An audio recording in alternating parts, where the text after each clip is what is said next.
अस्सलाम वालेकुम नाज़रीन, ॾिसी रहियो HRJDO न्यूज़ ऐं आहियां वज़ीर उंडड़। ख़बर शामिल कयूं था परवेज़ हुसैन भंड जी अमेरिकामी मकी मारूफ़ पाकिस्तानी अफेयर आमिर शहज़ाद वतन सां मुहबत जो मुनफ़रिद अंदाज़ में इरादो ॾेखारियो।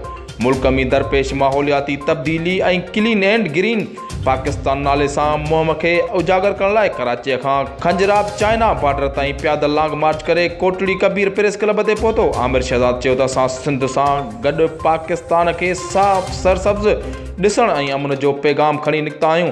असां 3 फरवरी कराची कायद अज़म मज़ार खां वेंदे सिंध जा तारीख़ी माग मकिली मुहन जो दड़ो हर पास सिंध कोटड़ी कबीर में तारीख़ी मस्जिदूं दरगाहूं ऐं पूरे पाकिस्तान जे तारीख़ी जाबलू ऐं सरसब्ज़ इलाइक़नि ऐं नंढनि वॾनि शहरनि मां थींदो 2300 किलोमीटर पैदल मार्च करे 2 महीननि जो सफ़र 1 अप्रैल ते संजराब चाइना बॉर्डर ते पहुची आलमी रिकॉर्ड क़ाइमु करे पाकिस्तान जो नालो रोशन कंदुसि। कोटड़ी कबीर में कुझु घड़ियूं तरसण बैदि हिंगोर जा तरफ़ रवानो थी विया। उन खां अॻु प्रेस क्लब जे सदर मौला बख्श थेबो पंहिंजे साथियुनि समेत आमिर शहज़ाद जो आदरबा पिणु कयो।